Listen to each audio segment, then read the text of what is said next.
introductions in the chat room, so please continue to do that. My name's Chris Powers. I'm the Executive Director of Tesol. Before we get started, just remind everyone of our protocol that was on the screen earlier as you were joining, to mute your microphones, welcome yourself, make welcome remarks in the chat box. There will be time for Q&A, and typing questions in the chat box is fine. We've been trying to answer all those questions. I want to, first of all, thank all of you for joining us and for the care and interest that you've had in our community and the Tesol family over the last couple of weeks, as we've all had to come closer together as we are sort of spiritually or emotionally as we're getting farther apart physically. I want to recognize and thank our executive committee, Deborah Healy, Deborah Short, and Luciana de Oliveira, and also many of our board members, including incoming board members, are on this call and have joined the other two calls today.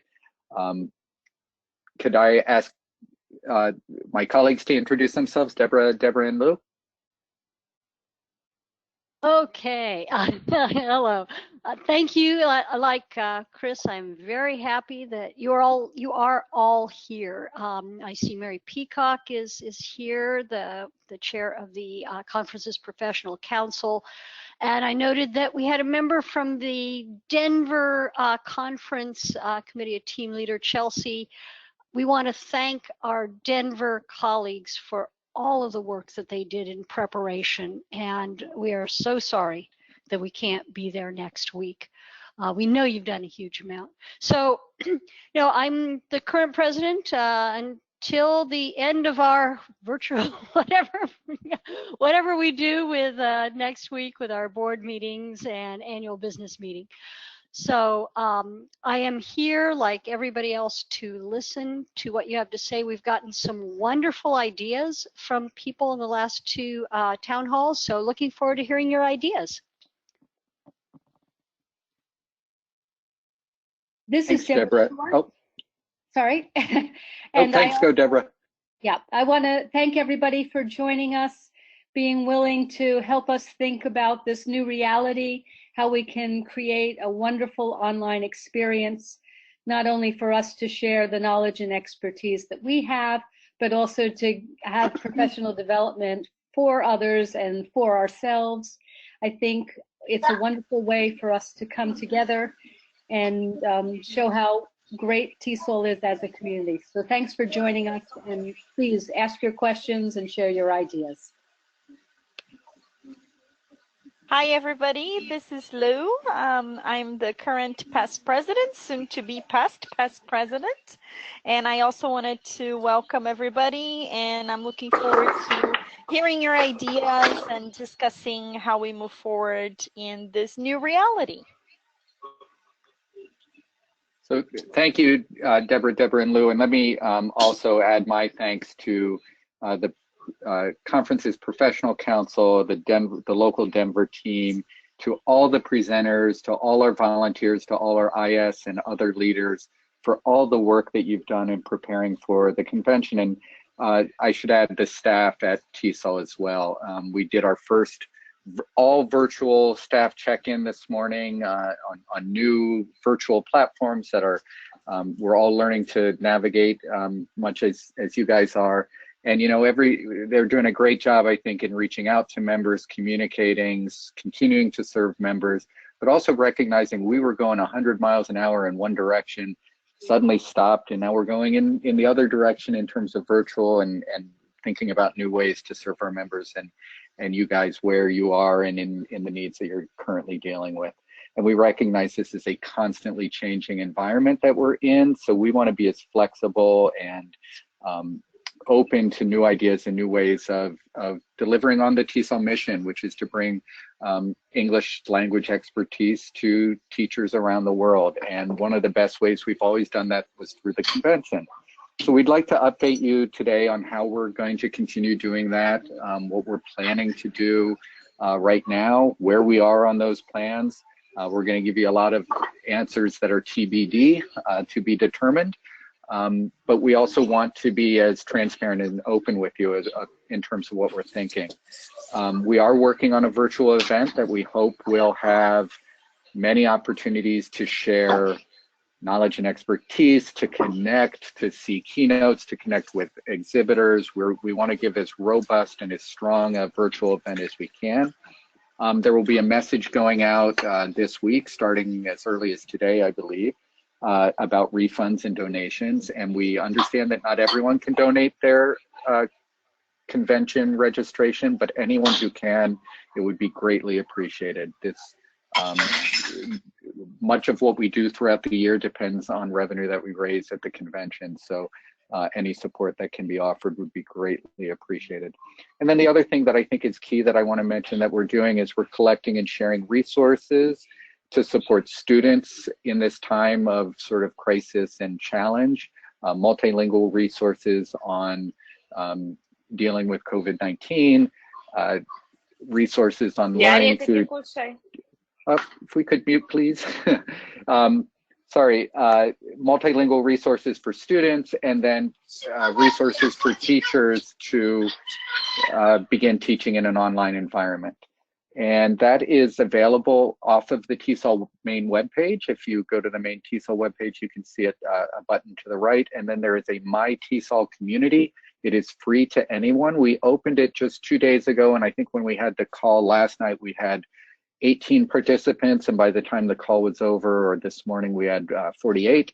So hopefully we can see further growth with you guys joining that as well. And we see this as where we will share resources, but it's also a crowdsourcing opportunity where you folks can share resources as well with one another. With that, Deborah, can I ask you to say a few words as well? And then we want this to be as interactive as possible. If folks can share questions in the chat box, we'll answer some of the questions that we think we know in advance, and then sort of answer specific ones that come up as well. Yeah, let me start by mentioning the COVID-19 and online resource information on My Tesol. This is free to anyone. People need to register for a free login if they're not Tesol members, but it is free. So please do share it with everybody you know that might be interested, because we would like to maximize the resources with everybody that we can. And we know that these are difficult times for everyone.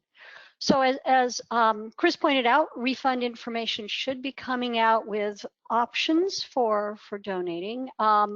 You also have options for applying your registration for next year, in other ways. So there are many options available to you. And also just to note that if you made hotel reservations through Tesol, through the website, those are canceled. You don't need to worry about that. So excuse me, also as Chris was saying, we are planning an online, a virtual convention. It is not going to happen next week, as you might imagine. This sudden pivot to face-to-face to online is going to take us a little time. And among the excellent ideas that we've gotten in the last couple of town halls would be to have it spread out over more time, to have a wide range of types of presentations possible, uploading posters to the Teachers Resource Center, many options. And that's why we're here. We really want to get more ideas from you so that the Conferences Professional Council can take as many ideas as we've got and move forward with them. There have also been comments about turning presentations into a special issue of Tesol Journal or other potential publications. So what I'm saying with this is we really want to hear from you. We haven't decided anything specific yet, except that we will have a virtual event. The decision on the annual business meeting, as John asks about, the people formerly on Tesol boards always seem to ask these questions in these meetings. We don't quite know yet. It will be sometime soon because we would like to install the new officers and do a changing of the guard. So so that will be going out to you hopefully quite soon. We don't know yet. We are planning to make sure that people will get some recognition of their presentation. Whether if it's virtual, you will get recognition that you have presented virtually. And I think no matter what it looks like, if you had a poster session and it ends up being uploaded to the Teacher Resource Center, however we decide to do it, I know that different people need different things. Mm-hmm. And if you need that certification that you presented, there will be a way for us to try to work that out with you, because we know that there are very different needs for people coming to TESOL. We will be recording sessions, but we don't know quite how yet. We probably will be streaming keynotes, but we don't know quite how yet. I mean, there's a lot of, right. We're really working on figuring all of this out. We do expect to have some way for people to have interaction within this virtual event. So we haven't chosen the platform yet, as far as I know. We're still looking at a variety of platforms, and all sorts of things are on the table. The cost is on the table. Who it will be free for is on the table. What I think we've pretty much decided we cannot do is simply say, everybody this year will present next year and more people will present next year. I don't think that's going to work. Also, you know, this idea of anybody who wants to submit a presentation for the virtual convention who was not presenting before, I don't think you're going to be able to. We're not going to add new presentations. Aside from that, though, we have this whole range of things that are in the possible working out. Lisa Dyson, our director of conferences, is a fabulous person in terms of her expertise, and she and the conferences professional council have just been working there, working tremendously hard to get this to happen. So, so we do not know yet about the cost for things. So let's see, Leadership Forum, we plan to do something with the Leadership Forum. We do not know quite yet when that may happen. The IS leaders should have gotten some email about business meetings and setting those up if you want to use GoToMeeting for those. And we are trying to schedule them the same week as the convention between March 31st and April 3rd. If you're a professional council person, we're trying to work with leaders, work with your staff partner and your board liaison to work out how you're going to meet, because these are important things that we are now rethinking. We need to have our leadership meetings. We need to have ways for people to get together. And so we're looking at all of those things. So lots and lots of things that we are still looking at. We also are very committed to making sure that people who would receive awards are recognized. You know, we aren't holding them at the conference, but what are we doing to recognize our award winners?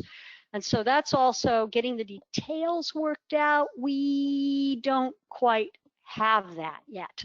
We'll be doing something online, no doubt, but some exhibitors are also doing exhibitor sessions online.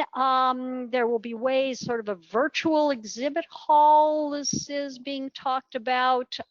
There will definitely be discounts for when, you know, on the TESOL pubs. So, and that's, you know, where we are at this point. I think that we're looking for your questions and comments.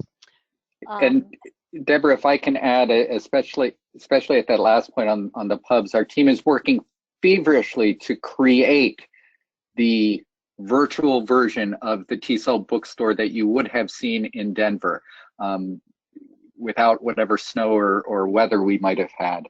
But we're working to that, and we'll offer the same discounts that we are offering that way as well, and hope to get that up as soon as possible. And certainly will be available during the virtual event, but if we can get it up and ready and available during the regular time Tesol convention would be, it'll be next week. Good. Myrna, our publications director, confirms it will be up next week, 30% off all books, just like it would be in the real convention bookstore.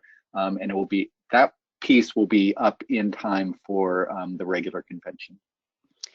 I see a question about splitting up the COVID-19 resource page into different topics. I think that's a very good suggestion. We'll see what can be done with that, because as we keep getting more and more stuff, it's hard to get through all of it. So right. The other question I saw, Jose had mentioned, he's a convention ambassador, and so let's thank our convention ambassadors. Ooh, and we have more work for you to do to help be an ambassador to the virtual event. The other question I saw was who will be making decisions on what's accepted and supported in the virtual activity, and those decisions, and the board is certainly engaged in this, but the conference's professional council, which oversees the adjudication process with so many volunteers, is working on that, looking at issues of equity and fairness and what will work best for the platforms and how we can best deliver and how we can best share. And we're also reaching out to presenters to make sure they're available and willing and able to present online. We also want to make sure that we can provide as much support to you guys, to anyone who's not familiar with or uncomfortable with teaching online, to provide resources to give some support in that area as well. And we will certainly have people who will help during the online conference. We've got a great deal of expertise within the call interest section and throughout the association. So we are definitely planning to have help with that. I noticed that Grazia just posted a webinar from the call interest section in the chat. We did have a question about how people contribute to the COVID-19 folders. So Chris, is that simply sure. posting? As long as you're registered in My Tesol and join the community, you can post away. We're crowdsourcing this as best we can, and want to encourage folks to share from different perspectives. So exhibitors, regular Tesol members, teachers, colleagues, as long as it's relevant and on point, please share. Yeah, and I think that raises again the importance of trying to find some way of organizing these. And so I think that's a really good thing for us to be working on, how we can make it more manageable than what we have now. The question of, does 30% off apply to ebooks as well? Myrna, question for you. Yes, we'll wait for the answer in that. Or Myrna, you can speak up if you want, or you can type it in if you'd like. The question, do you see that? I was going to address this question about moving the conference to late in the year or postponing it for this year. When we made this decision, when the board made this decision, now I'm trying to remember how long ago it was. Was it just a week ago? It seemed like an incredibly challenging decision to make, and we are in a different time and place with this outbreak. And since then, I think we're in a different place. At the time, it was even difficult to make a decision and to find availability. We did reach out to our partners in Denver to see what kind of availability they had, what kind of holes in their schedule they had that could fit us in. And we did consider a possibility of moving it into very late in the year. But I believe, just too much uncertainty was there.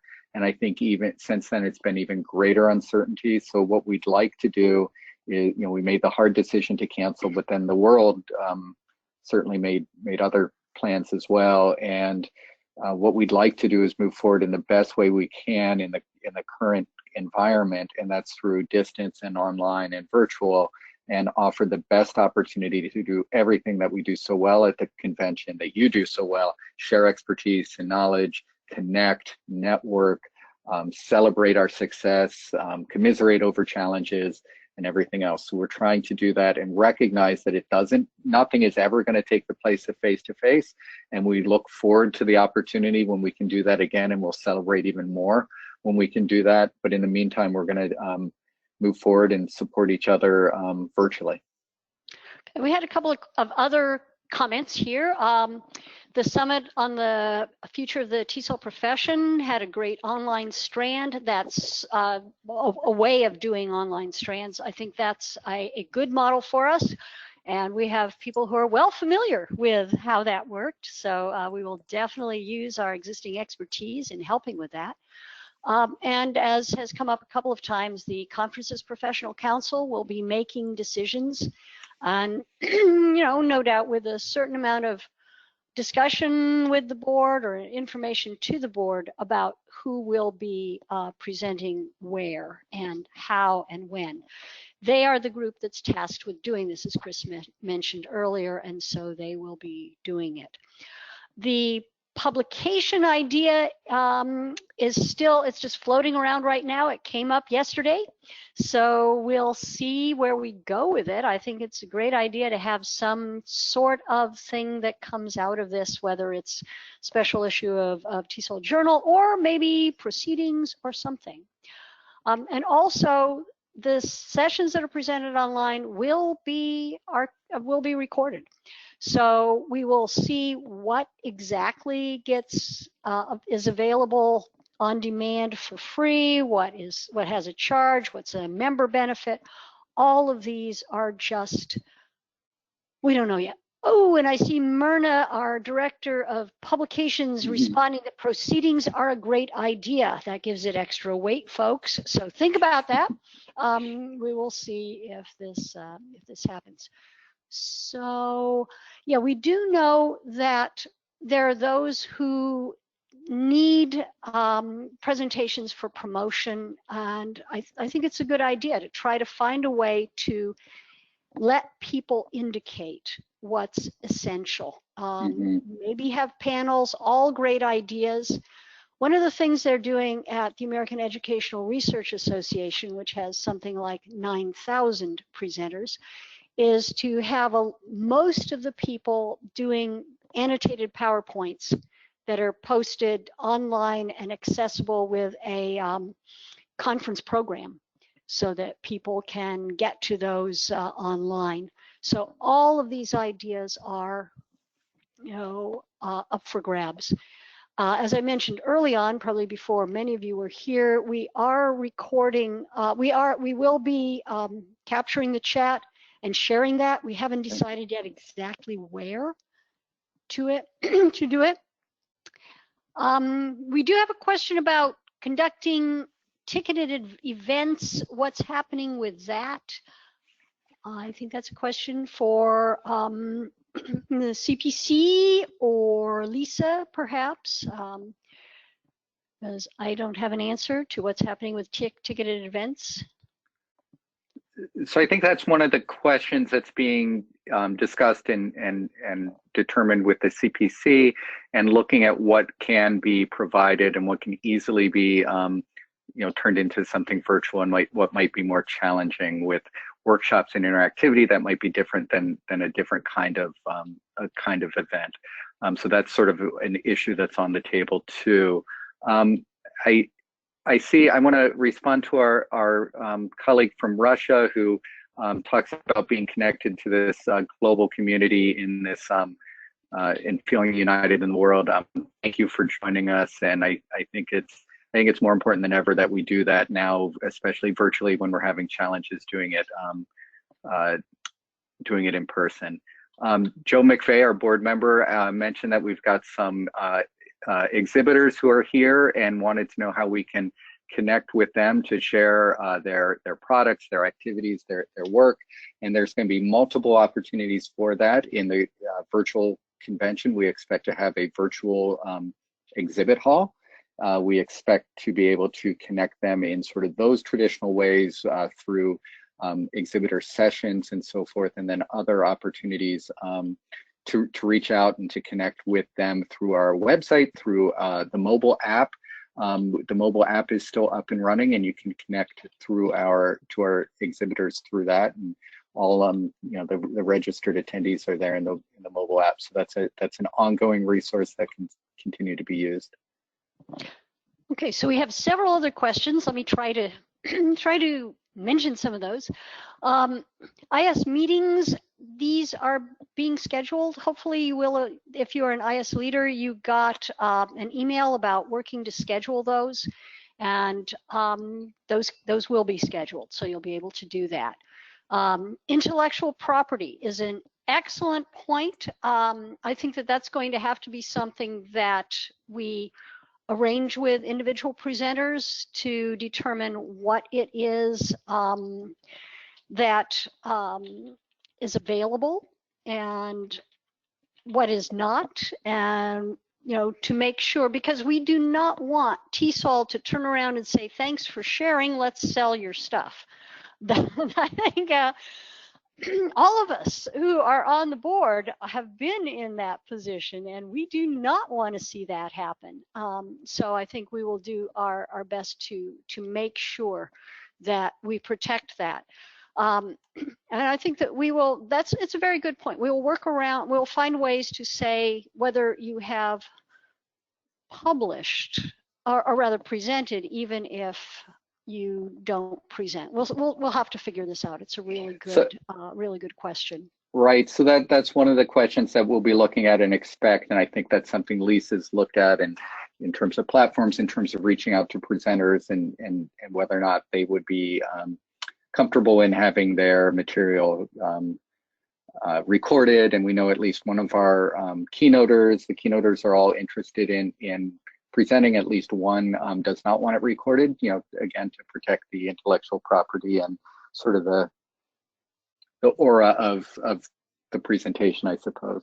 But that's definitely something that we consider across the board.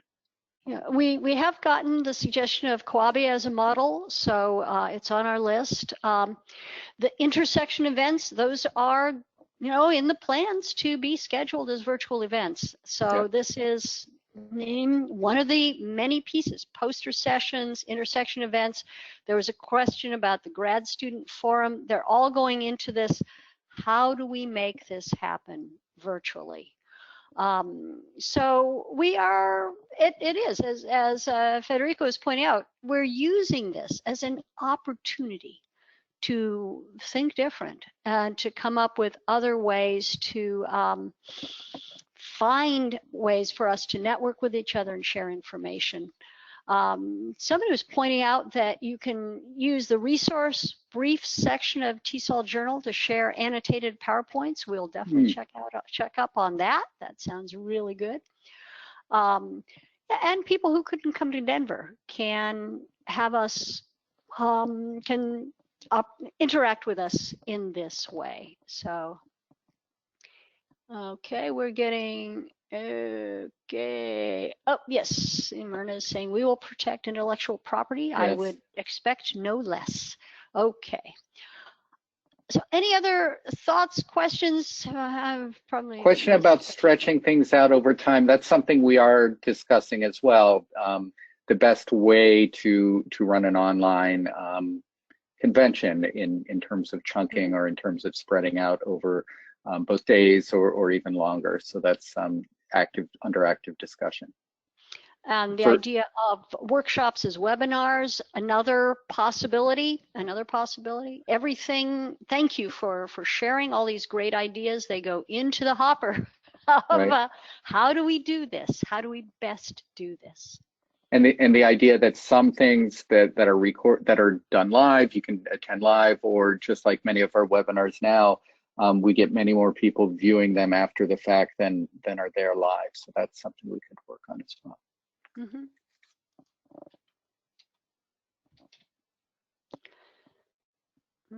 Okay.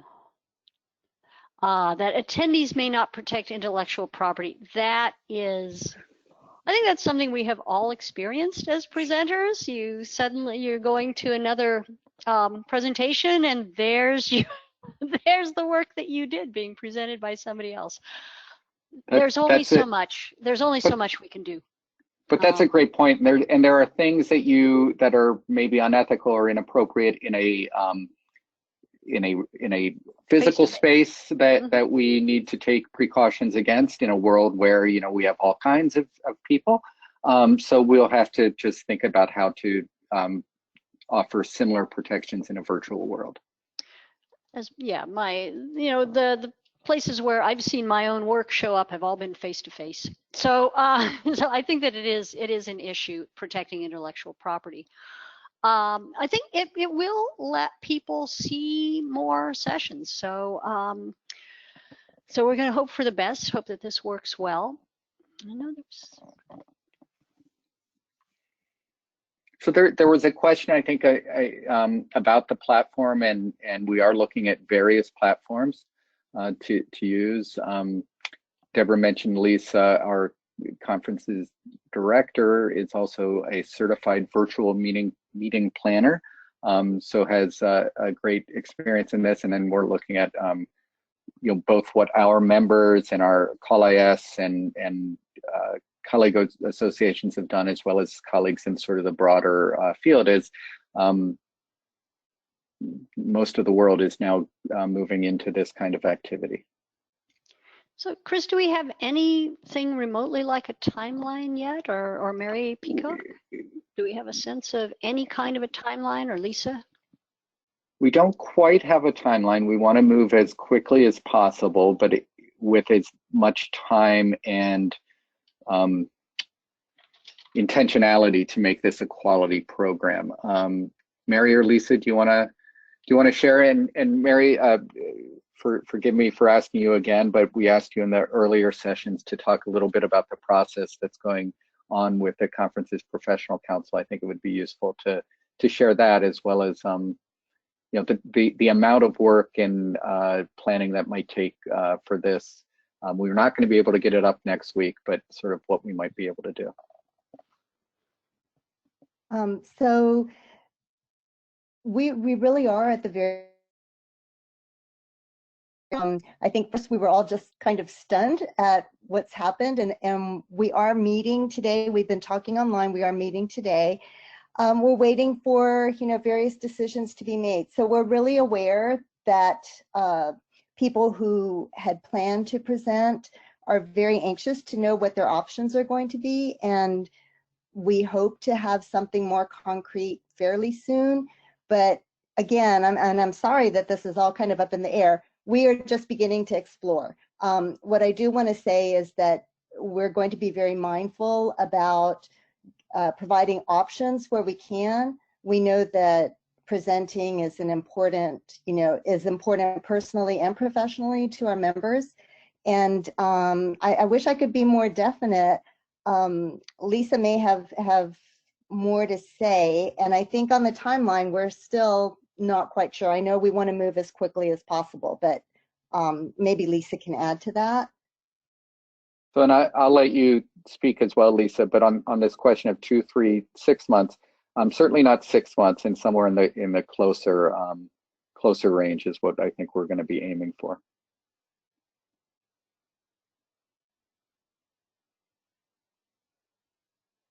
But Lisa, if you're online and want to speak up, please do so.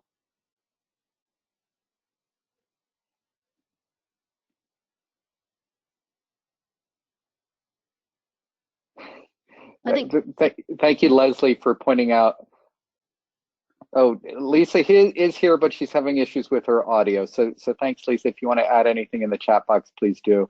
And yes, let me read Leslie Barrett, our board member's comment. Mary, no need to apologize. You're doing so much when you thought the convention was pretty much planned. You have done so much already, and we were asking more from you, and you have the deepest thanks and appreciation, I think, from all of us in the TESOL community. And I think that one of the things this has made clear to everybody is just how much work goes into planning a face-to-face conference by all the stuff that needs to be addressed again in this online format. I think the idea that Mary mentions about the wonderful team, well, the team includes, as she says, the Tesol community. That you are here, says something about your commitment to each other, to the association. Well, the association is us, so that we can do a better job. And I'm sure that there will be things that are not perfect, because nothing is perfect. No face-to-face conference, even after 50 years, is perfect. But I think this does open new doors for us. And so we are hoping that we'll have a way for sponsors to chime in as well. I know that Chris has been talking actively with our major sponsors, Yep. and seeing what they're willing to do for us. We have had some wonderful responses from our Yep. sponsors as well, and we will be acknowledging everybody who donates, and our sponsors, and everybody else for sure. And saying again and again, thank you so much for everything that you have offered to do and everything that you are currently doing for us. Right. No, that's absolutely true. So we're reaching out to them. Our sponsors are in it with us. They are, and there may be some on the call. They're our partners. Our exhibitors are our partners. They're dealing with many of the same issues that we are, and I think they feel like we do, that they have a mission. They have a goal of what they want to accomplish over a year and over time, but they also want to work with our communities, and they realize that this is a really challenging time, and they've been incredibly supportive, as have many of our members, and recognizing that not everybody has the ability to offer the same types of things. So we're again trying to be flexible and recognize that there are different ways that we can support our communities.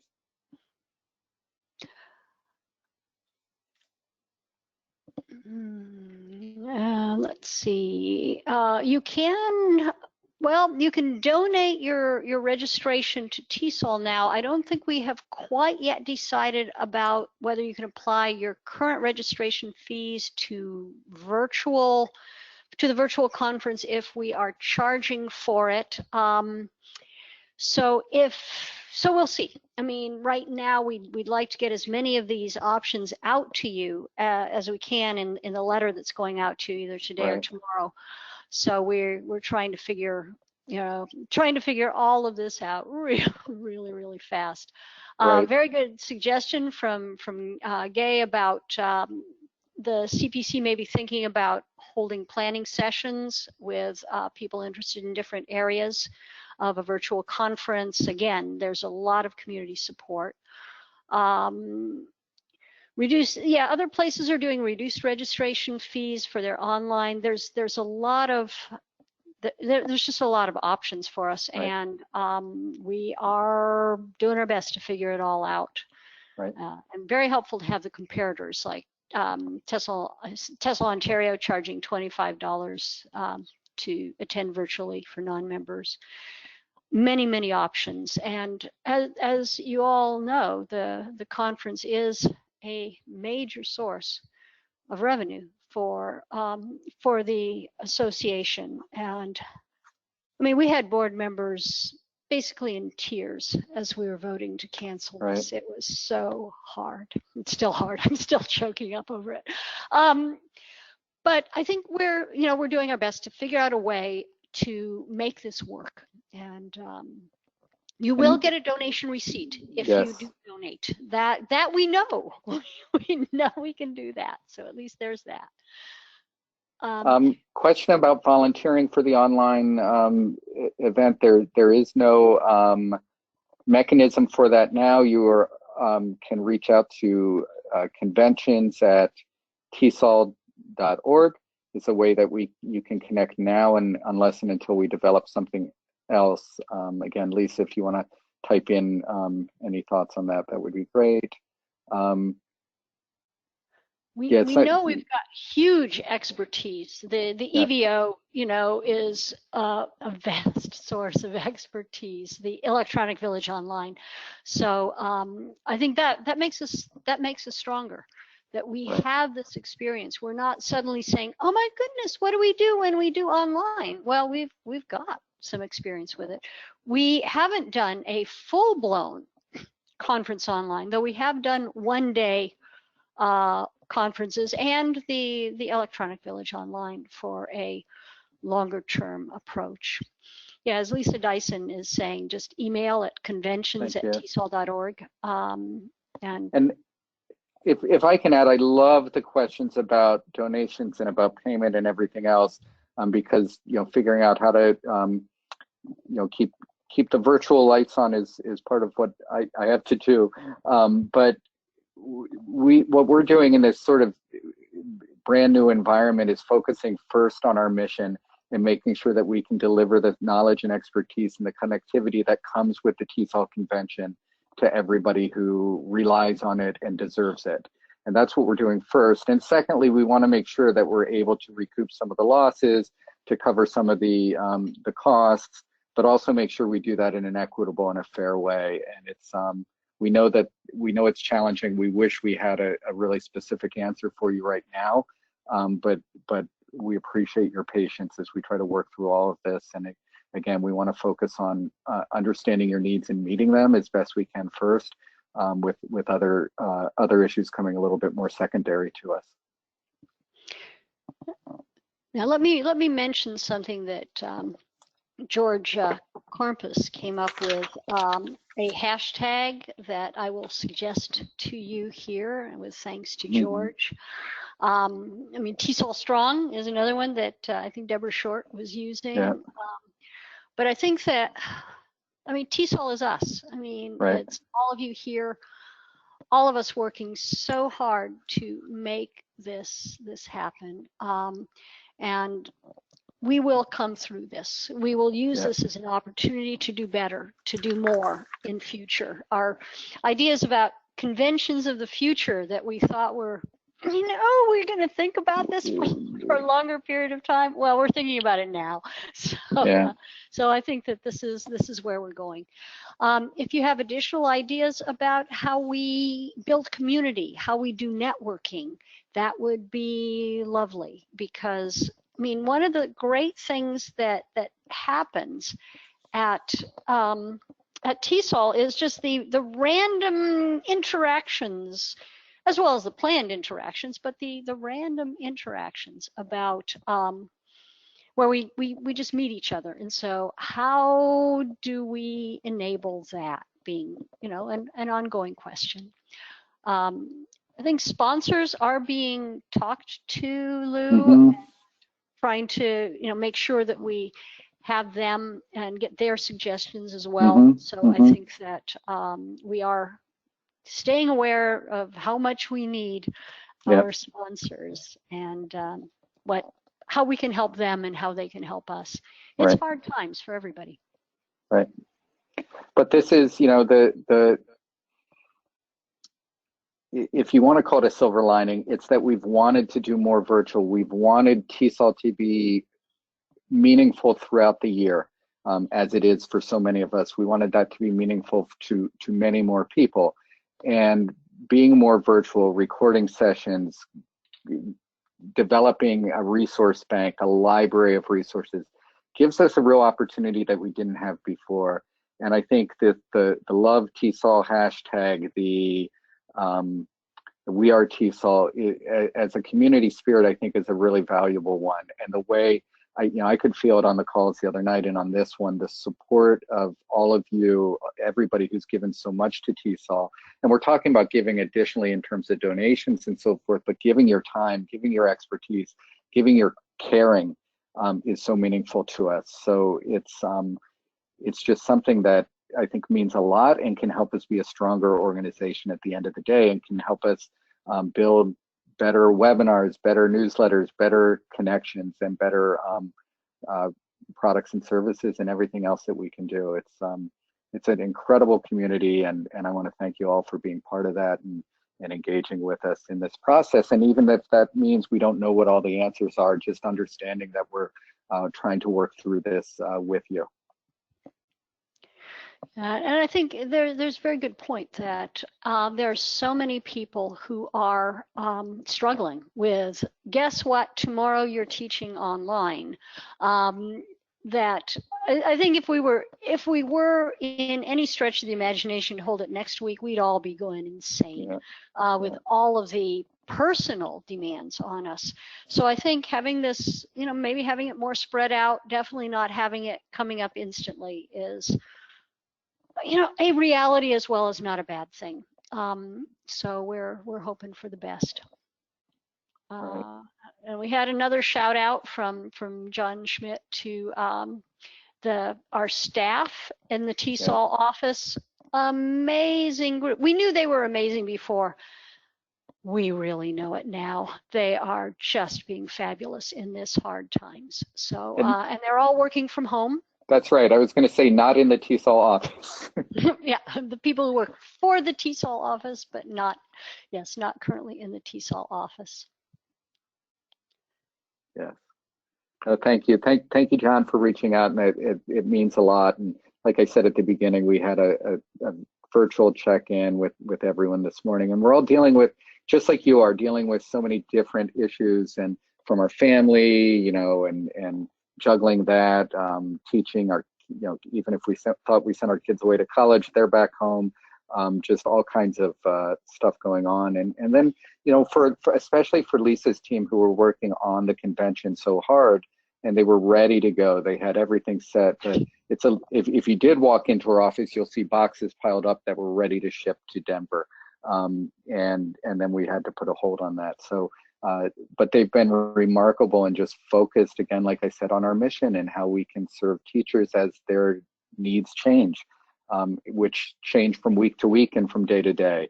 And, the staff want to partner with our different groups, with the ISs and PCs, but individuals as well. And through our My Tesol community and other online communities and virtual communities, and ability to do that. And then to put this virtual event on will be a way we can hopefully bring the world together, even as we're physically apart.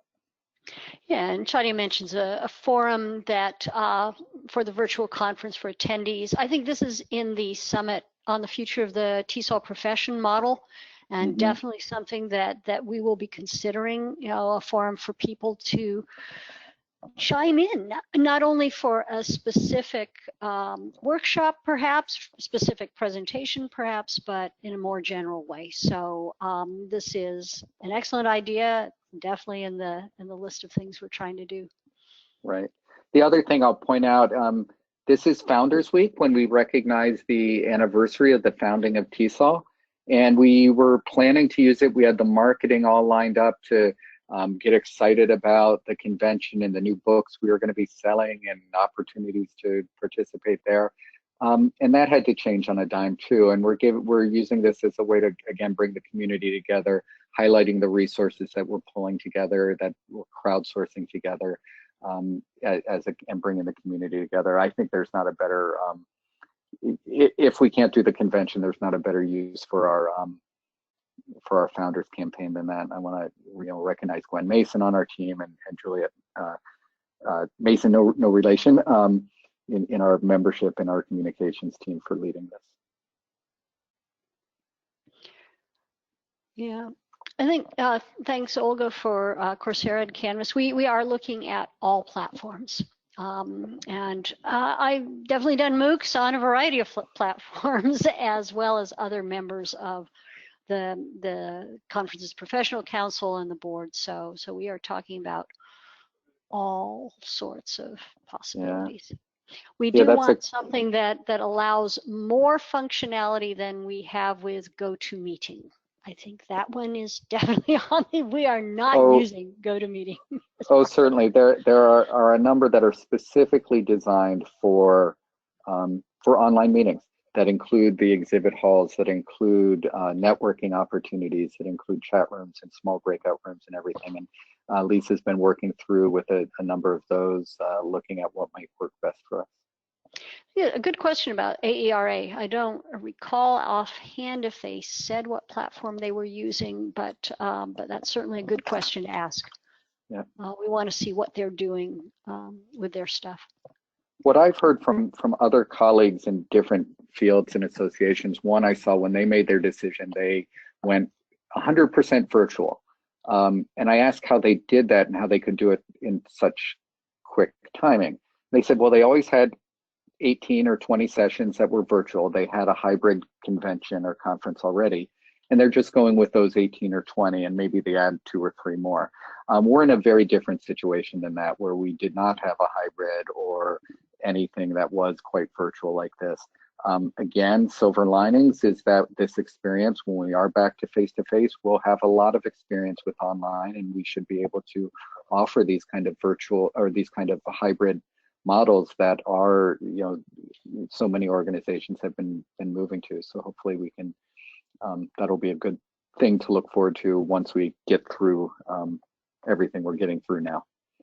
And there is, as Grazia has reminded us, the Tesol Mobile App is still active and live, and it is a place where you can post your PowerPoints or handouts now, should you wish to do so. I think we will be using that more as well. So it's another way to look at what is available for now. And if you need to say that if you need to have an immediate I have published or I have presented, that might be a way to go right now, to upload it to the app and then say, hey, it's here, it's on the app. Okay, so we're seeing Com Partners as the AERA provider. Yeah. So that's a partner we've worked with as well, and I think Lisa would be looking with them. But we've worked with a number, different ones, and we're looking at several now. We welcome. Go ahead. Well, I think in response to the question of presenting next year rather than this year, that's something that we have talked a bit about. One idea that was floated was allowing certain people, perhaps ones who had received awards, to travel, like people from less resourced countries who might be able to use their award next year to travel. Or perhaps people can only choose one to present in this year or next year. Everything's on the table. We are not just going to roll everybody over to next year. We can't do that. That's a logistic nightmare and does not allow people next year to have a space to present. So I think that simply rolling everybody over is not going to happen. But specific people, specific needs, it's on the table. So. And as Mary, Kathy, and anybody who's served on the conference's professional council knows, it is logistically a minor miracle every year to pull everything together.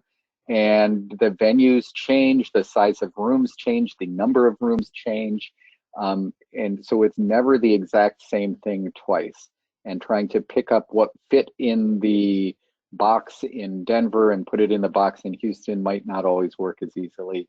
Plus, you've got a whole bunch of new and exciting ideas and teachers and challenges that are certainly going to rise between now and next year that we'll want to make sure we address. Yeah, a lot of people are going to be talking about shifting to online in 30 seconds or less, I assume. And that's it, just to go back to the Call IS seminar or webinar this week. From Chalk and Talk to Skype and Swipe, I think is the name of the session, which is a great title. Oh, and let me also, Federico reminds me about the Houston folks. I'm sure they're seriously hoping that we do show up next year, but we are aware that normally the Houston team gets to shadow the folks in the year before, so they would have come to Denver to shadow.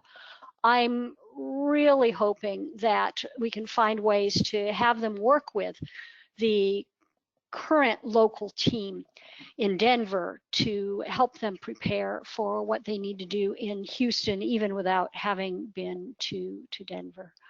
But I think you just had the comment about the folks in Denver and Colorado.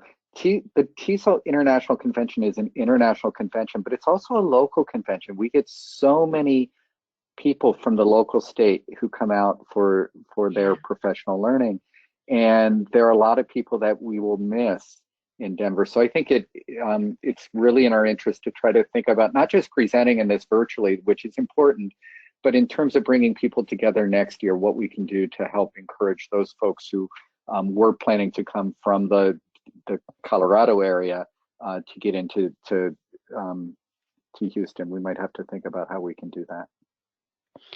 And Kathy Lobo is once again singing the praises of Mary Peacock and Lisa Dyson and her team. I don't think we can say thank you enough to the people who are doing so much work. Fundraising for Colorado folks to attend the convention next year. It's a concept. It's a concept. Right. So I think, there are so many implications. Yeah. But you're here. You're helping answer the questions, helping solve the issues that will arise. And so we really appreciate it. And I think if we can share the next slide, because that just has our emails, and I just want to, hopefully many of you have these already, but you can please share. That's for more information. That's on our website. We'll be updating on the website, and you can reach the other email is conventions@tesol.org. That will reach sort of our full convention team, but you can always reach me or the president at Tesol, which will reach Deborah Healy until it reaches Deborah Short. But we'll all reach us, and we have so many opportunities and ways to contribute. There is an open call for our new membership professional council. We were going to do a great big push for it next week at the convention, but now we'll do it now and in other ways. But there's so many ways to serve, and one way to serve is just to share your ideas and to communicate with us. And we want to be as open, flexible, and responsive as we possibly can, knowing that we're all in this new environment together. Hey, Chris, can we go back one slide to show Yep. people the conferences thing too, please? Thank you. We will have an FAQ, frequently asked questions. We are not sure yet exactly when we will be posting it. It's in the same category as the chats from the 3 town halls. We will be making those available as well soon. Yep, very, very, very, very soon. We'll get these out, and we want to give you what we know the answers to, and be just again honest on what we don't know the answers to yet, but update that as we can. So, as they used to say, or maybe still say on one of the NPR things, the click and clack Tappet brothers, they said you wasted a perfectly good hour. You did not waste this hour.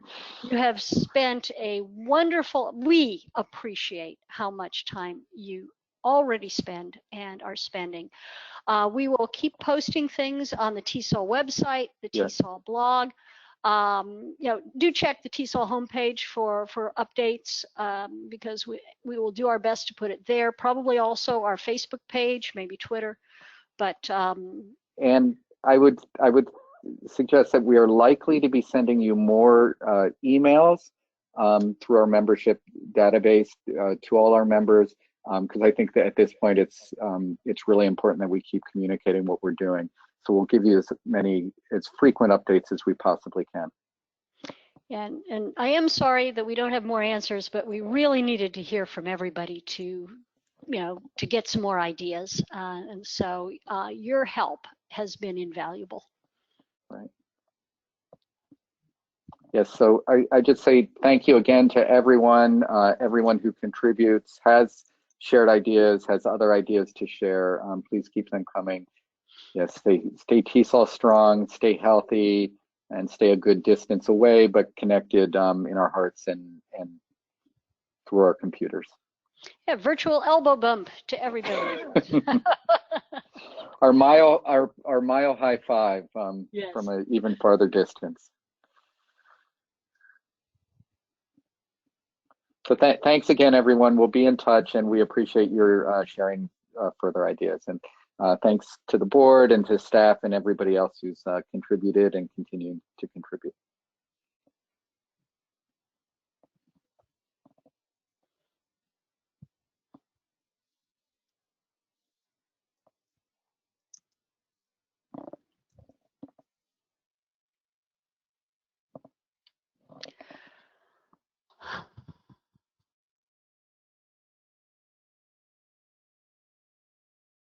Thank you.